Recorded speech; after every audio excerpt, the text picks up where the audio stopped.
विद्यार्थियों, आज हम लोग स्विस संघीय संसद की शक्तियाँ और कार्य के संबंध में अध्ययन करेंगे।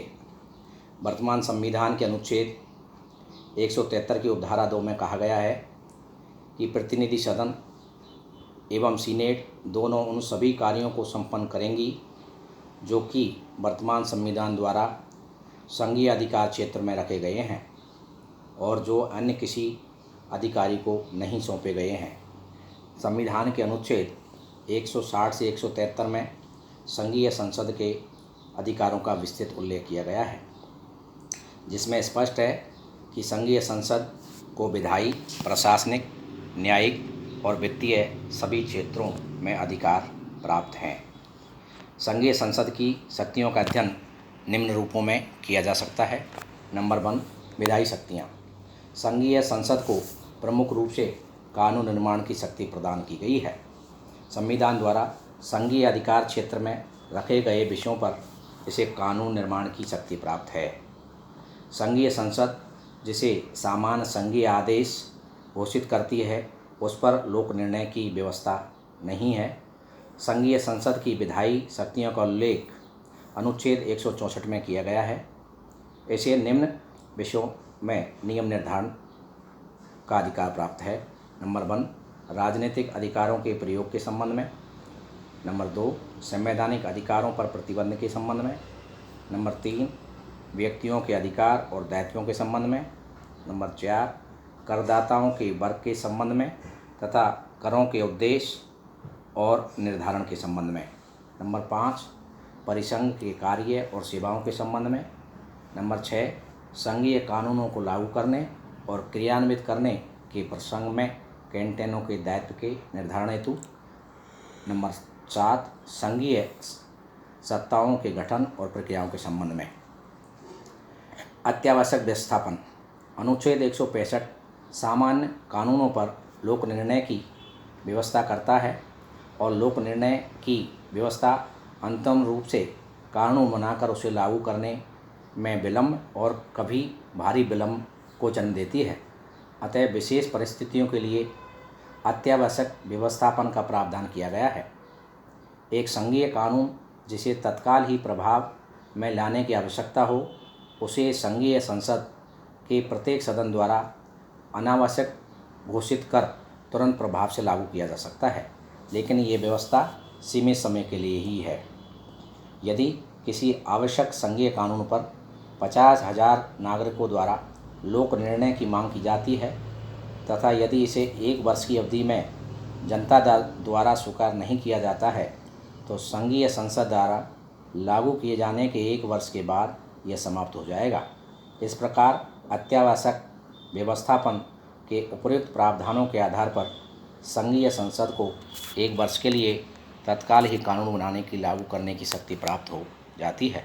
नंबर 2, संविधान में संशोधन की शक्ति। संघीय संसद संविधान में संशोधन कार्य में भी महत्वपूर्ण स्थिति रखती है। प्रत्येक संशोधन प्रस्ताव इसके दोनों सदनों द्वारा पारित किए जाने पर ही लोक निर्णय के लिए भेजा जाता है। जब संघीय संविधान के पूर्ण संशोधन का प्रस्ताव विचारार्थ हो, तो संघीय संसद को भंग कर नवीन संघीय संसद का निर्वाचन आवश्यक होता है। संघीय संसद की संविधान संशोधन की शक्ति पर लोक निर्णय के साथ साथ आरंभक का नियंत्रण भी होता है। यदि 1 लाख स्विस मतदाता संविधान में संशोधन का प्रस्ताव करते हैं, तो संघीय संसद को उस पर विचार करना होगा। नंबर 3, निर्वाचन नियुक्ति संबंधी शक्ति। संघीय संसद स्विस संघ की महत्वपूर्ण संस्थाओं के सदस्यों की नियुक्ति करने का अधिकार प्राप्त है। संघीय संसद में नियुक्त निर्वाचन के आधार पर करती है। संविधान के अनुसार उसे संघीय परिषद व संघीय न्यायालयों के सदस्यों, संघ के चांसलर व संकट काल में मुख्य सेनाध्यक्ष को चुनने का अधिकार है। वहीं संघीय बीमा न्यायालय के सदस्यों को निर्वाचन करती है।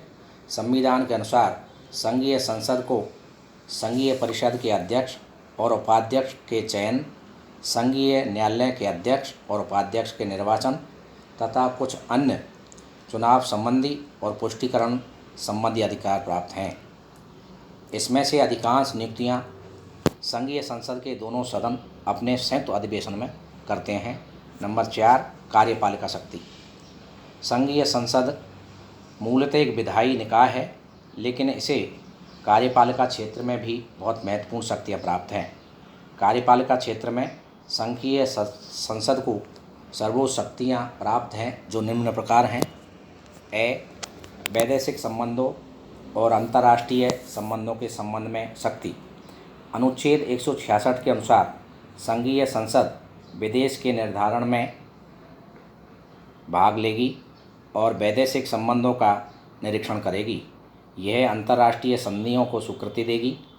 इस संबंध में अपवाद यह है कि जिस संधियों के संबंध में संघीय शासन को समझ शक्ति प्राप्त है, उन पर संघीय संसद की स्वीकृति आवश्यक नहीं होगी। वे संघीय सत्ताओं का निरीक्षण और नियंत्रण। अनुच्छेद 169 के अनुसार संघीय संसद को संघीय शासन, संघीय प्रशासन, संघीय न्यायालयों तथा अन्य अंगों जिन्हें परिसंघ के कार्यों का संपादन सौंपा गया है के कार्यों के निरीक्षण का अधिकार प्राप्त है। संघीय संसद का यह अधिकार उसे संघीय सरकार और अन्य संघीय सत्ताओं पर नियंत्रण दे देता है।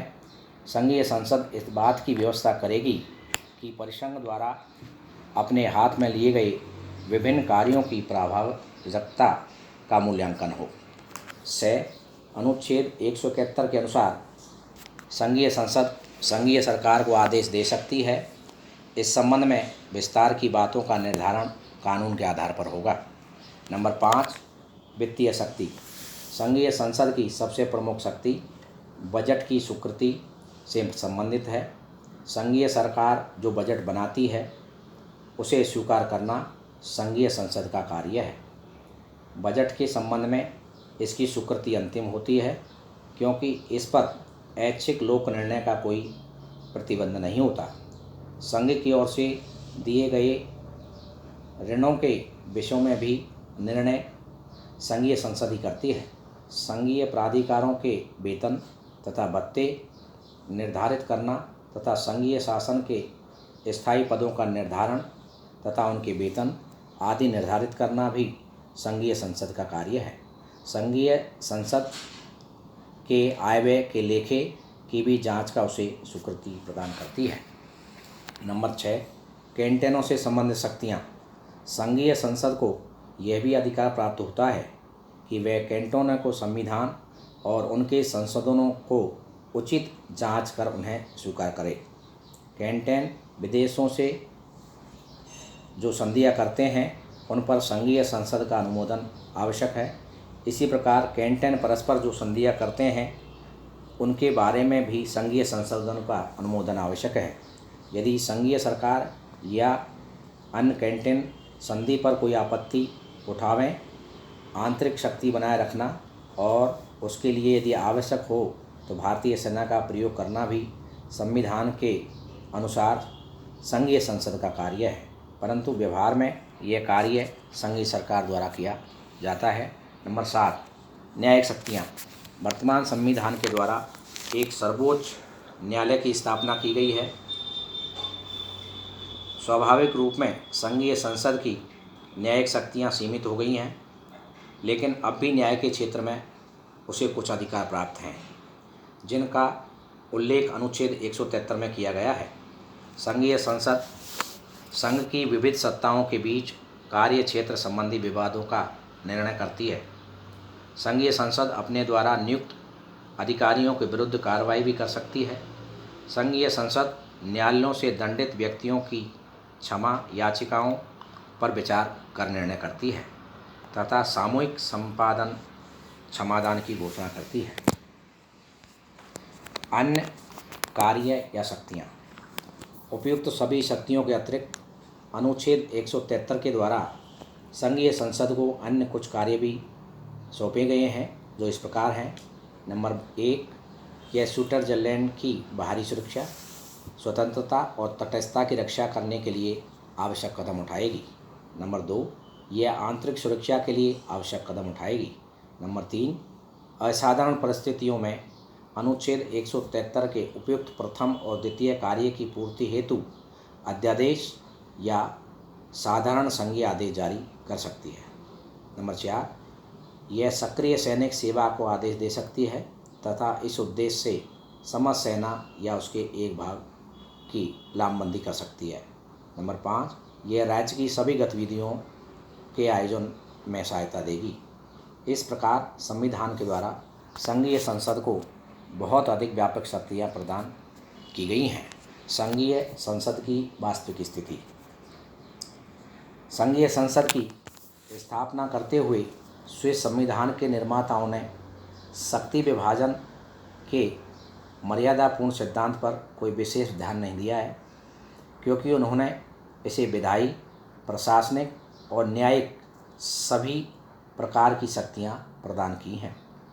लेकिन व्यवहार में संघीय संसद उतनी शक्तिशाली नहीं है जितनी शक्तिशाली संविधान निर्माता उसे बनाना चाहते थे।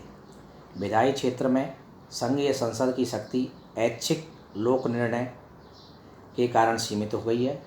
न केवल संवैधानिक दृष्टि से व्यवस्था है, वरन व्यवहार में भी ऐच्छिक लोक निर्णय की शक्ति का बहुत अधिक प्रयोग किया जाता है।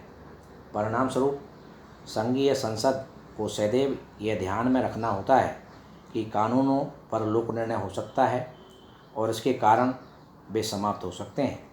इसके अतिरिक्त वर्तमान समय में कानून निर्माण का कार्य पर्याप्त जटिल हो गया है और इस कारण विधायी क्षेत्र में भी संघीय संसद के स्थान पर संघीय सरकार ही पहल करती है। इसके अतिरिक्त प्रत्येक देश में कल्याणकारी राज्य के उदय और संकटकालीन स्थिति के कारण कार्यपालिका की शक्तियाँ निरंतर बढ़ती जा रही हैं और व्यवस्था की शक्तियों का ह्रास हो रहा है। स्विट्जरलैंड में भी संघीय सरकार द्वारा शासन सूत्र के संचालन में अपनी महत्वपूर्ण स्थिति बना लिए जाने के कारण संघीय संसद का महत्व कम हो गया है।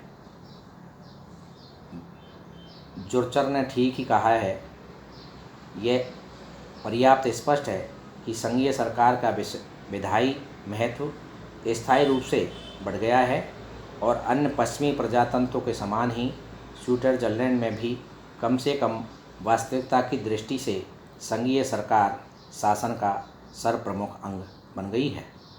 संघीय संसद के संबंध में एक महत्वपूर्ण बात यह है कि संसद अपने समस्त कार्य शांति, समझ और ईमानदारी से संपन्न करती है। लॉर्ड ब्राइस के अनुसार स्विट्जरलैंड की संघीय सभा बड़ी ईमानदारी से कार्य करने वाली संस्था है, जो शांति तथा देश प्रेम से प्रभावित होकर अपने कार्य संपन्न करती है। वहाँ के सदस्य व्यर्थ में ओजस्वी भाषण नहीं देते, न उन भाषणों की प्रशंसा की जाती है। वे तो व्यवहार में अपना कार्य कुशलतापूर्वक ढंग से संपन्न करते ही हैं। लॉर्ड ब्राइस ने 1848 के संविधान द्वारा स्थापित संघीय सभा के संबंध में जो कुछ कहा है, वह वर्तमान संविधान द्वारा स्थापित संस्था संघीय संसद के संबंध में भी सत्य है।